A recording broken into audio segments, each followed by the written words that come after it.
Hello. Welcome to Faith Night Friday. I know it's not nighttime, it's daylight outside. But if I don't do it right now, then it's going to be harder for me to upload it, especially on a Friday. And always, for some reason, if I upload it after 3 or even after, when it gets dark, 5 o'clock, you won't see it probably until tomorrow morning, or it probably won't go up until maybe 11 o'clock or 10 o'clock at night. So that's why I'm doing it now. This way I'll upload it at around 3, and then you'll see it like after 4 o'clock when it really is nighttime. Okay, guys, so hi, my name's Emma. Welcome to this channel, and welcome again to Faith Night Friday. This is what it is, which is I just read about the word and what it has to say to me. It's almost like a learning process for me and as for you as well, because we're reading it together. So I am like I'm not into scriptures. I don't debate with anybody. If I'm wrong, I'm wrong, and if you're right, you're right. I don't say no. Well, that's not what the Bible says, and no, you're wrong. That's not, and it says this and this. I don't go there. Okay, I don't go there. We're just learning as we go. We're taking the word for what it is, and we just go at our own will, our own opinions, and you can decide how you want to see it. Of course, you could always go on your own and read it by yourself. And sometimes when you read a chapter over and over again, you will get a new revelation. So something will click and something will say, hey, well, I didn't read that before, and I've read it like 2 times before. Now I'm starting to get enlightened about it now. You just never know how it's going to hit you. You can read the Bible in a year and it probably won't mean much to you, but if you read it every year, it starts to become alive. It'll start exposing itself to you and all that it wants to share with you. It becomes more, there's more revelation, there's more light. So that's what I'm trying to stay to the word as much as I can and just keep reading it and reading it. I have 3 devotionals that I do. I do this one with you guys. I have my own devotional, which I just started on Job. And then I have another one that it's called, you probably heard of it. It's called the Recap on the Bible app. And I'm doing that one right now. And I share my thoughts and my opinions with the girls on Facebook or whoever, men, whoever's doing the same thing. But we're in Genesis. I think we're in Genesis. No, we're in Exodus, because right now we're learning about Abraham. I think we're learning about Abraham. No, we're learning about Moses. That's what we're at in Exodus. And I love the story of Moses, especially when Miriam puts Moses in the little basket and it's going down the river, and who do you call it? The Pharaoh's daughter, picks it up, and she makes it her son. So it's a very beautiful, wonderful story. And if you don't want to read it, just watch the movie. It'll get you there too. Anyway, okay, so I am in here with you guys on the second Samuel, the book of 2 Samuel, chapter 20. So let's just dive in, okay? So, and I do have my, my quick Nelson's quick reference and chapter by chapter commentary. I'm gonna have to find a new one because this one's getting all beat up already. And I do use the Good News Bible. I have several Bibles. I have the King James, I have the NIV, and I have this one. And then I have the Women's Bible. And that one I really don't like to touch because I just feel like the pages are so pristine and pretty. I don't want to mess them up. But I do use it every once in a while. Okay, so we are on chapter 20. And I'm going to try to erase this. What I do is that I erase the one that I was on. I don't know if I'm going to make it with this. We'll see. And I'll erase it more later on. This way I try to keep track of what chapter I'm in. So now we are doing chapter 20, so I'm going to circle that one. And before I go to, I think we're in week 18. Before we go on to week 19, I have 1, 2, 3, 4, 5, 6, 7, 8, 9 more weeks to go. And I am going off the book of 365 days reading the Bible in a year. But of course, I'm not going by that. I'm just going by, you know, every week doing the different chapter. But eventually, I will finish it. I will finish it. Okay, I think I show you. If you want to see the book, you would have to go back a few ways. But I'll show you the book again next week, so you'll see what I'm talking about. Okay, so let's just dive in. So we were talking about Absalom and how he got killed, and Absalom was one of the sons of David. And then again, the whole thing, the thing that got me interested in knowing about or reading more in depth about the Old Testament was because I was always curious of how King David became king. It just seems like, wait a minute, he didn't come from this lineage, and he didn't come from that. So how is it that this guy became king? How did it happen? So that's what got me going. And I said, I really got to read this. I really have to get in here and find out, what's going on. In other words.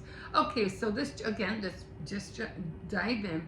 And right now we already read David shows kindness to Brasilia, and then Judah and Israel argue over the king, and now we are on Sheba's rebellion. And I thought Sheba was a girl's name, because she actually it's a boy's name. So okay, so let's just dive in.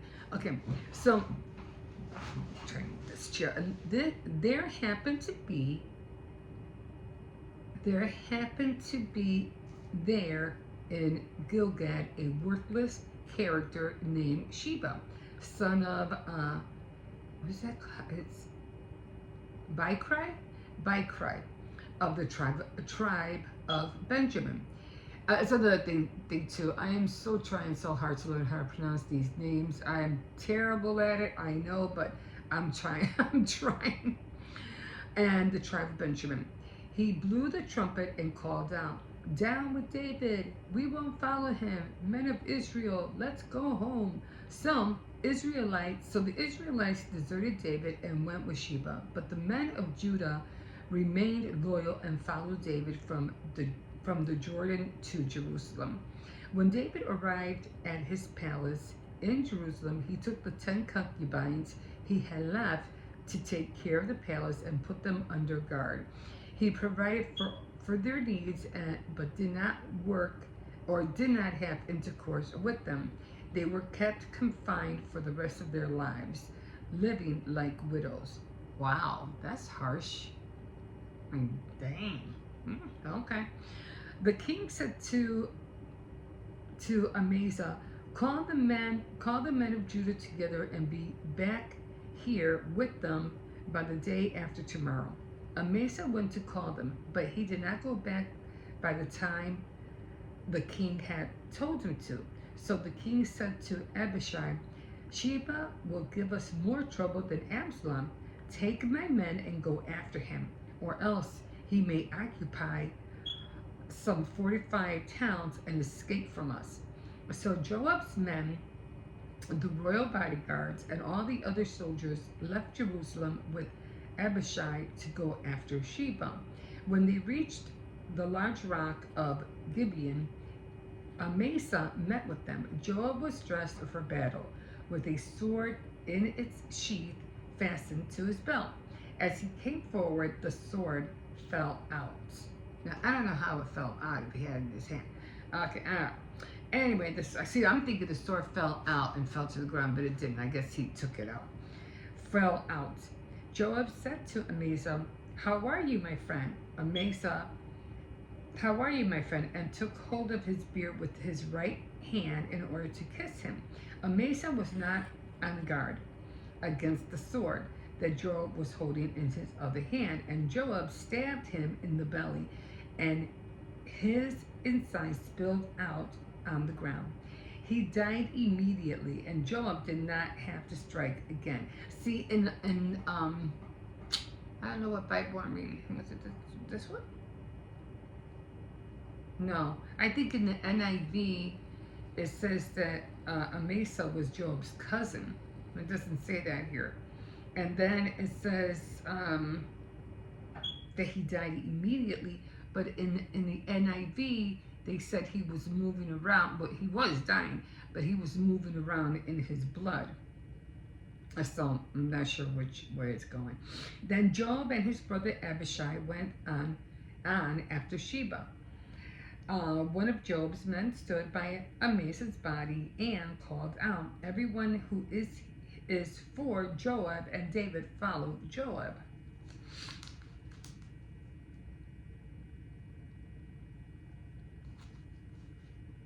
Okay, so they killed Amasa. Okay, so Amasa's body, covered with blood, was lying in the middle of the road. Joab's man saw that everybody was stopping, so he dragged the body from the road out into the field and threw a blanket over it. After the body had been removed from the road, everyone followed Joab in pursuit of Sheba. Sheba passed through the territory of all the tribes of Israel and came to the city of Abel Beth and Maacah, and all the members of the clan of Bichri assembled and followed him into the city. Joab's men said assembled and followed him into the city. Joab's men heard that Sheba was there, so they went and besieged the city. They built ramps of earth against the outer wall and also began to dig under the wall to make it fall down. There was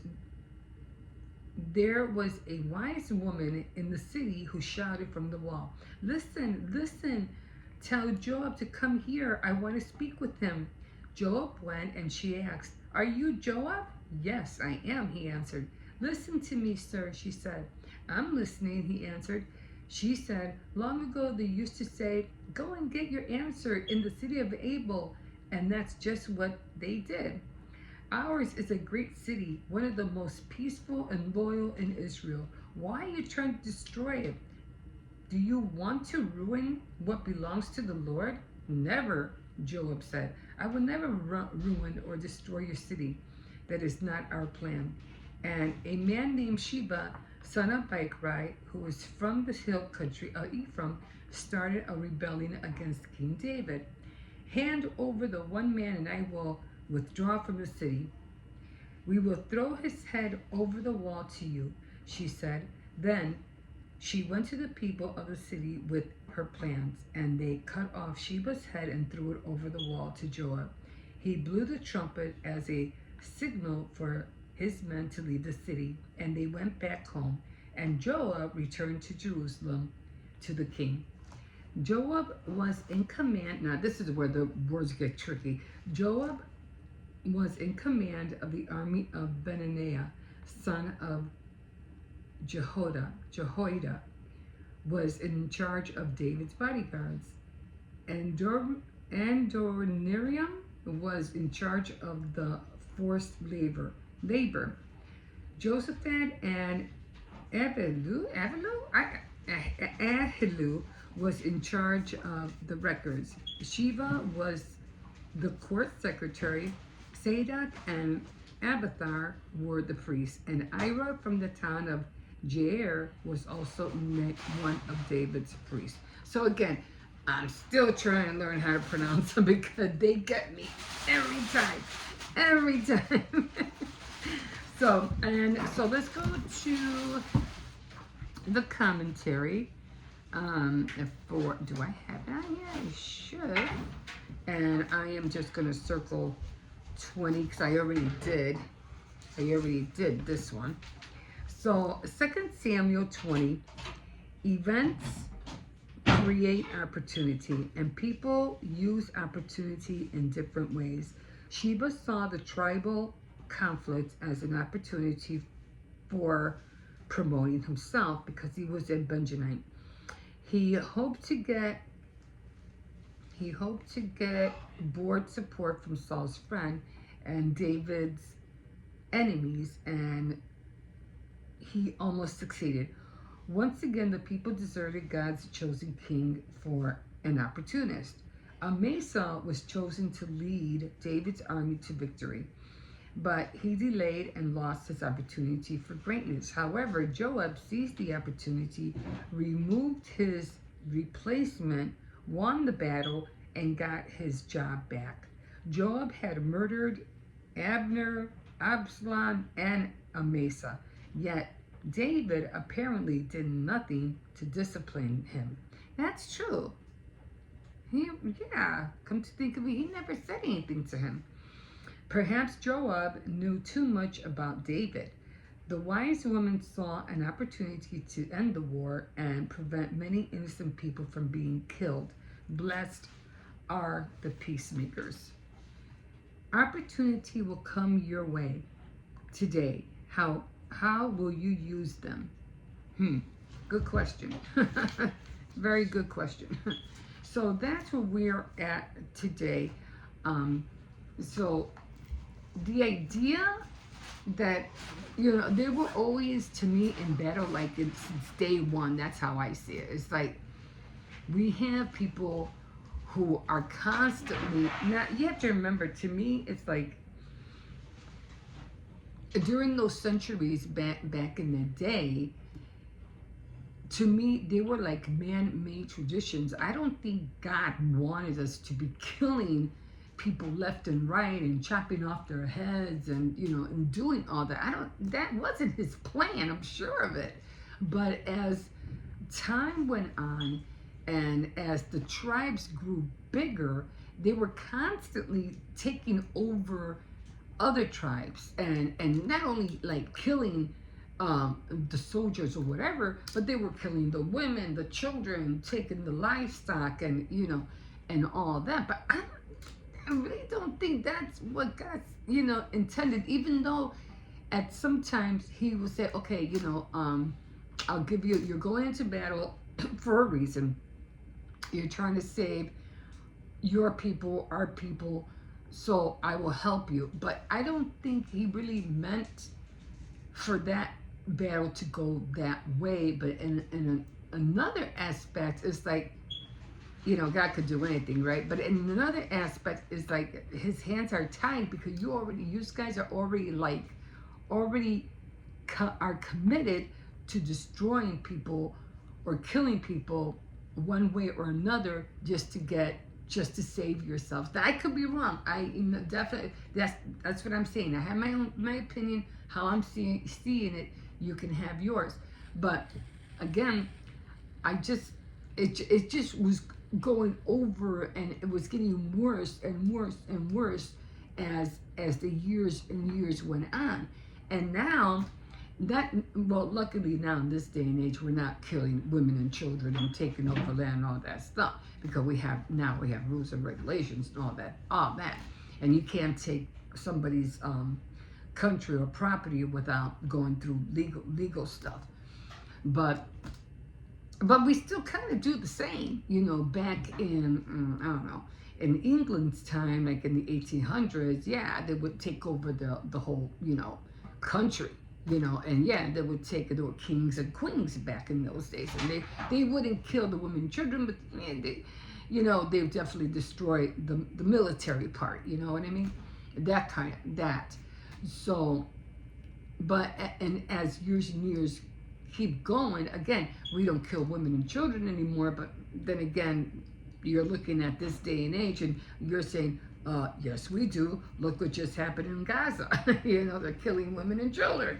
It's like, there we go. It had stopped, but now it's doing it again. And why? Because people are fighting for their rights to survive, their rights to live. And even though people are talking about taking things over, people will fight for who they are to the death. They will. He's like, no, I'm going to defend and fight to the death, because they're not going to let their tribe or people fall into the hands of the enemy. They won't do it. And of course, because of that, either one's going to win and one's going to lose. Sadly, unfortunately, that's the way it goes. So, in that aspect, I just say, like, I just don't think that's what God intended. It's like, oh, no. Like, oh, great. Now I have to deal with this. Like, now I got to figure out how to do this, and the more people are going to get killed, the more people are going to get slaughtered, the more children are going to get killed. It's like, oh, boy. Okay, well, got to make this work somehow. So, but after Jesus was born, and they were still doing it, of course, they were still taking over tribes and stuff like that, but now the whole thing got turned around, because it was like, stop hating each other so much, start loving one another, because I didn't come to destroy the world, I came to save it, because you people are gonna end up destroying yourselves. You guys are like, ugh. It's like, I really have to come down and take care of this, because these people are just taking it a little bit too far here. It's like, I might have to go down and take care of things myself. But that's how I see it. You could have, like I said, you could think of it on your way, your terms, and you see it, as you will. Okay, guys, so that's what I have for chapter 20. But I did want to talk about something that was pressing on me all morning, and I was like, that's very interesting, because I was talking about I think it was last week or the week before, about the new people, and how I had a vision one time of, well, let me show you how the vision came. Me and my son, we had to go drop something off at the UPS place, and for that strange reason, we were really well dressed. So much so that I felt like, I don't know, I just felt like we looked wealthier than anybody else on the bus. It was strange. And I have to admit, a lot of people kept looking at us, and I kind of like felt strange about that. But nevertheless, we were just dropping something off. But when I was looking out the window, and I was sitting, all of a sudden, because it was a long ride, all of a sudden, I started seeing people coming up and down from the heavens to the earth, to the heavens. But these were well-dressed people. They weren't angels. These were well-dressed people coming up and down, up and down. And I'm like, to me, that was, and it hit me like that. It's the new people. And so then I remember when they were talking about, when Jesus comes down or whatever, we're going to have people who are going to be coming up and down, up and down. I go, right, those are the new people. Those are the ones that are going to be coming up and down, up and down. And unfortunately, I don't think it'll be in my time. But I thought about that, and I was like, oh my God, those are the new people. And then it even went further, because I was like, how is it that these people are coming up and down? I mean, how did they do this? And so then I had another vision or information, kind of like wisdom information. And I don't know why it hit me. Then all of a sudden, somebody wanted to know about the earth. And there was another human talking to another human. And he asked them a question. I don't know what the question was. I don't remember. And the other person said, well, I really don't know, because I wasn't born on Earth. I was born in space. And I was like, there's the new people. The people who are being, and this has to be like, I don't know how many 100 years later, the people who are being born, it's just theory. This is not fact. The people who are being born in space are the ones that are going to be coming up and down, up and down because they're going to have that ability, that technology for them to do so. So I found it like, oh my God, those are the new people. And it just hit me so like, wow, that is very interesting. And then I was also thinking like sometimes how we see ourselves as, you know, well, let me give you for an instance. When my mother died, and like I mentioned, you know, me and my son were really, really well dressed. I don't know why. We just stuck out like a sore thumb on the bus, and I knew it. But a good one, a good way. And I remember when my mom died, my dad, when he was at the funeral, I mean, I don't know what it was, but rarely did I ever see my dad in a suit. But that day, when I saw him, I was like, holy cow. It was as if that suit was tailored for him. He looked so good in that suit. I was like, my jaw dropped. I was like, that's my dad. Like, holy Toledo. He looked very, very well. I mean, really, you know, looked good. And then that blew me away. And then another time, I had my brothers, and we had another funeral, and they came out this way. It was a cousin of ours that died, and then they came out. And when I saw them, now they don't dress all the time. It's really rare that I ever see them in suits or anything like that. But when I saw them walk in, and it was two of my brothers, I was like, man, where'd you get money from? These guys look so good, and you guys look like $1,000,000. Like, where'd you guys come into money from? It's like, holy Toledo. The way they look so sharp that I was, again, my jaw dropped. I was like, wow, you know, that's telling you something, you know, for them to be dressing up at home and like homely and everything, but when they want to get dressed, they know how to put it together. I was shocked. And that's how I feel sometimes. When you really are, you know, into your mind and you know how you want to look, it's like it just oozes out of you. Because I don't know, presentation and wealth doesn't come from the outside. It's already in you. And because it's already in you, it like oozes out of you, and you know how to present that.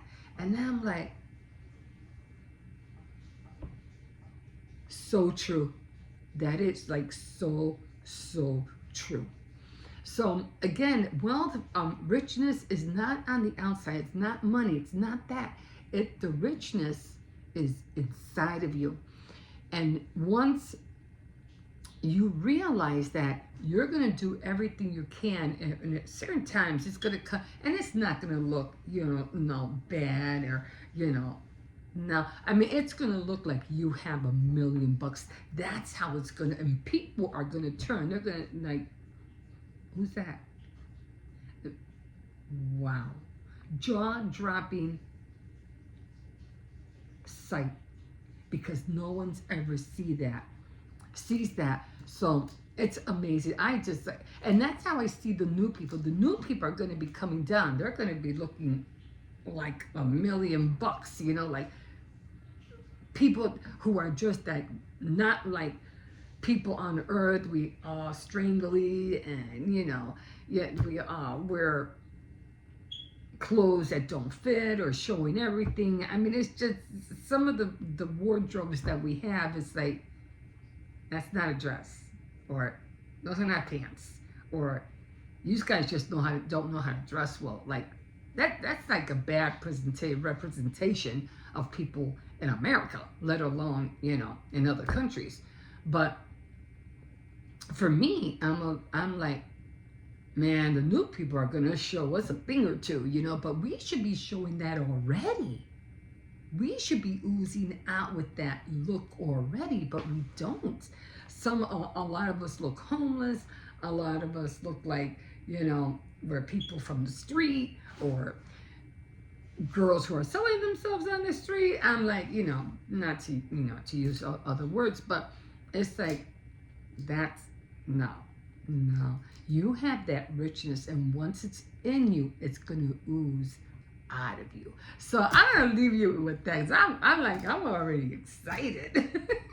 So I'm like, wow. But yeah, so that's all I wanted to share with you today. And yeah, we'll see what else comes up next week. And yeah, really was really pondering on that today. It really was. Okay, guys, so I'm going to leave you with that. And we will catch you again. Thank you for joining me. And like always, you can always like, subscribe, and definitely comment if you wish. And we will see you next time on Faith Night Friday. Have a good day, guys. Have a nice night. Be careful. It's the weekend. Please be safe, okay? Don't come home alone. Have somebody with you at all times if you're going out by yourself. So, and happy Valentine's Day, everybody. It's that night. It's also freezing. Well, here in Chicago anyway. It's freezing. Okay, guys. We'll see you soon. Bye. Or we'll see you next week. Bye.